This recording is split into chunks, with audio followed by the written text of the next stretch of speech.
प्यारे बच्चों नमस्कार। कैसे हैं आप?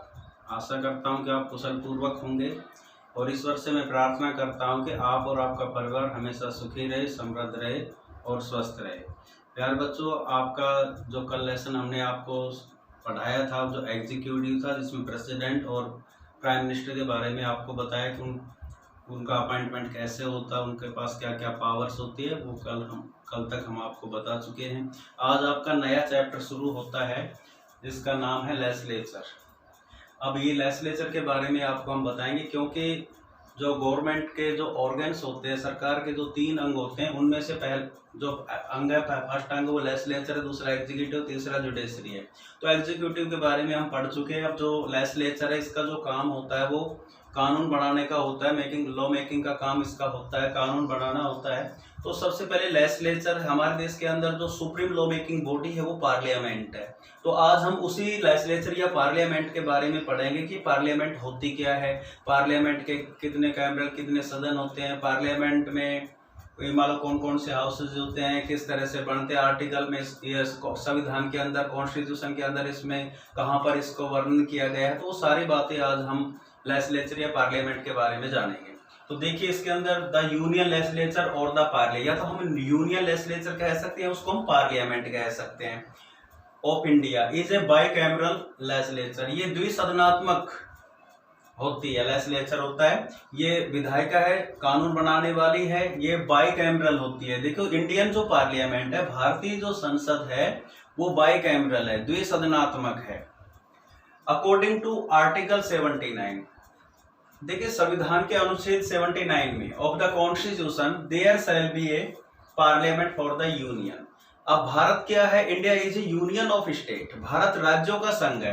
तो यूनियन ऑफ स्टेट है भारत, तो उसके अंदर क्या गया? आर्टिकल 79, संविधान के आर्टिकल 79 में ये कहा गया है कि एक भारत में राज्यों को जो संघ है, यूनियन के लिए क्या हो? Parliament for the union, union के लिए क्या होगी? एक पार्लियामेंट होगी, विच शैल कंसिस्ट ऑफ प्रेसिडेंट, जो किससे मिलकर बनेगी? आर्टिकल 79 के अंदर बताया गया है कि पूरे देश के लिए एक पार्लियामेंट होगी जो बाइकैमरल होगी, और विच शैल कंसिस्ट ऑफ प्रेसिडेंट, जो किससे मिलकर बनेगी? President and 2 houses. ये जो पार्लियामेंट है वो किससे मिलकर बनती है? उसके अंदर कौन कौन शामिल है? एक तो प्रेसिडेंट है, राष्ट्रपति, और उसके 2 हाउसेस, 2 सदन होंगे, respectively known as the council of state. अब जो दो सदन होंगे, हमने आपको बताया कि बाइकैमरल है, तो वे 2 सदन को, 2 हाउसेस कौन कौन से? एक तो बोलते हैं काउंसिल ऑफ स्टेट और and house of the people. ये 2 हाउसेस होते हैं, council of state and house of the people.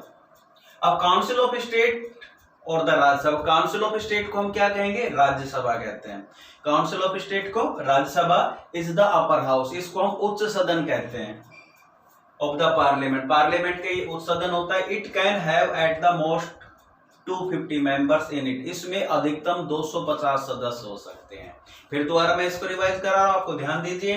The union legislature और द पार्लियामेंट, इसमें देखिए जो यूनियन लेजिस्लेचर या पार्लियामेंट ऑफ इंडिया, भारत की पार्लियामेंट इज ए बाइकैमरल, ये द्विसदनात्मक होगी, according to article 79 of the constitution, constitution के अनुच्छेद 79 के अनुसार, there shall be a parliament for the union, हमारे देश के लिए क्या होगी?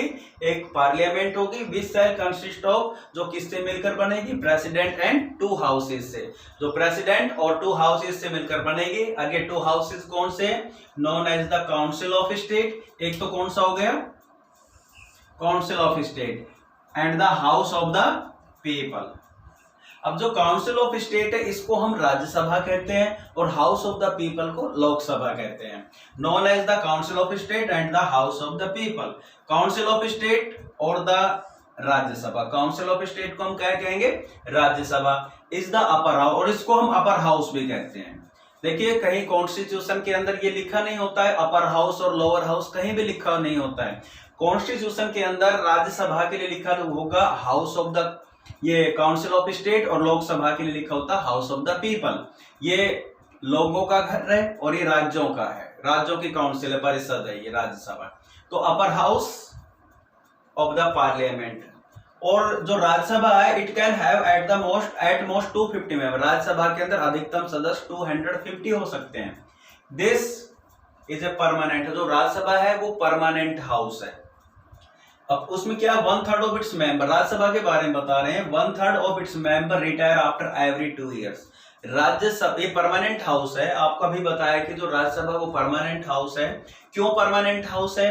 क्योंकि 1/3 जो सदस्य है वो सेवानिवृत्त होते, रिटायर होते आफ्टर एवरी 2 ईयर, हर 2 वर्ष के बाद इसके जो 1/3 सदस्य है राज्यसभा के, मेंबर ऑफ राज्यसभा के जो सदस्य है उसके प्रत्येक 2 वर्ष के बाद 1/3 मेंबर रिटायर हो जाते हैं और उनके स्थान पर नए सदस्य आ जाते हैं। तो इस कारण से इसकी सदस्य संख्या लगातार बनी रहती है और ये कभी भी डिसॉल्व नहीं होती, इसलिए परमानेंट हाउस है। तो 1/3 of its member retire after every 2 years. Lok Sabha is the lower house, Lok Sabha को क्या कहते हैं? निम्न हाउस कहते हैं ऑफ द पार्लियामेंट। पार्लियामेंट का निम्न हाउस कौन सा, लोअर हाउस कौन सा है? Lok Sabha. It can have at most 550 elected member, इसके अंदर 550 चुने हुए सदस्य होते हैं, हो सकते हैं। The members of the Lok Sabha are elected for 5 years. अब जो मेंबर्स ऑफ लोकसभा जिसको हम एमपीज कहते हैं, ये 5 वर्ष के लिए चुने जाते हैं। Member of Lok Sabha elected for 5 years, 5 वर्ष के लिए चुने जाते हैं। The president of India can dissolve the Lok Sabha, Bharat का राष्ट्रपति लोकसभा को डिसॉल्व कर सकता है, रद्द कर सकता है on the advice of the council of minister. Council of minister की सलाह से प्रेसिडेंट लोकसभा को डिसॉल्व कर सकता है before the expiry of its term, उसके कार्यकाल के समाप्त होने से पहले भी प्रेसिडेंट किसकी एडवाइस पर? काउंसिल ऑफ मिनिस्टर के एडवाइस पर लोकसभा को डिसॉल्व कर सकता है। इसका मतलब क्या कि राज्यसभा तो परमानेंट हो गया और लोकसभा परमानेंट नहीं है, क्योंकि लोकसभा को उसके कार्यकाल से पूरा होने से पहले भी with the advice of council of minister president can dissolve the Lok Sabha. अब हम कुछ फीचर्स पढ़ेंगे कि पार्लियामेंट की कौन कौन सी फीचर्स होती है।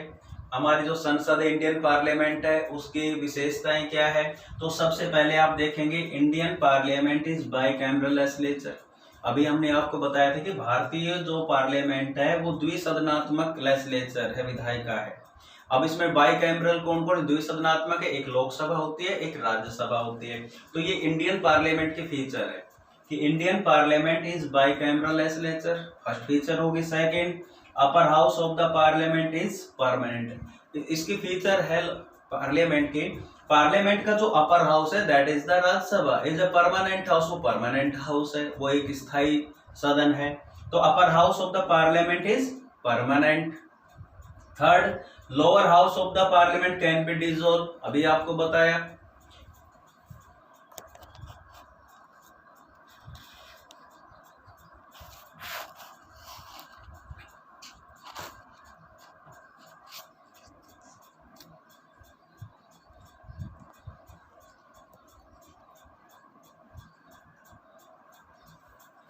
तो तीसरी जो फीचर हम आपको बता रहे हैं, lower house of the parliament can be dissolve.